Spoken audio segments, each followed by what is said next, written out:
गौतम ग्रामपंचायतमध्ये आज उपसरपंच सौ अनिता अजित ढोमसे यांनी आपल्या पदाचा राजीनामा दिल्यानंतर गावातील नवउद्योजक योगेश ढोमसे यांची उपसरपंचपदी निवड करण्यात आली। सरपंच ताराबाई शिवाजी ढोमसे यांच्या अध्यक्षतेखाली ही निवड बिनविरोध करण्यात आली। निवडणुकीच्या संदर्भातील सर्व निर्णय अधिकारी ग्रामसेवक जितेंद्र डहाळे यांनी कामकाज बघितले। तसेच सदस्य सौ अनिता ढोमसे, सौ मालती ढोमसे, सौ शालन ढोमसे, सौ चित्रा बर्डे, अशोक ढोमसे, BR ढोमसे आदी सदस्य व गावातील तरुण तसेच ग्रामस्थ सर्व पंचायत सदस्य उपस्थित होते। या निवडीमागे तालुक्यातील राजकारणात सक्रिय झालेले राहुल ढोमसे, अमोल ढोमसे, गोविंद ढोमसे, विष्णू ढोमसे, शंकर ढोमसे, राजू गायकवाड, ईश्वर गायकवाड, मंगेश गायकवाड, रमेश ढोमसे, नवनाथ ढोमसे, सागर ढोमसे, ज्ञानेश्वर केदारे आदी ग्रामस्थ उपस्थित होते। गावच्या पुढील वर्षी होणाऱ्या ग्रामपंचायत निवडणुकीत ही निवड वेगळे समीकरण बदलू शकते।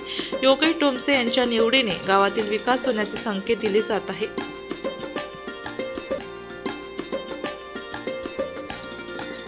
नाशिक लोकशाही न्यूज ब्युरो रिपोर्ट, नाशिक।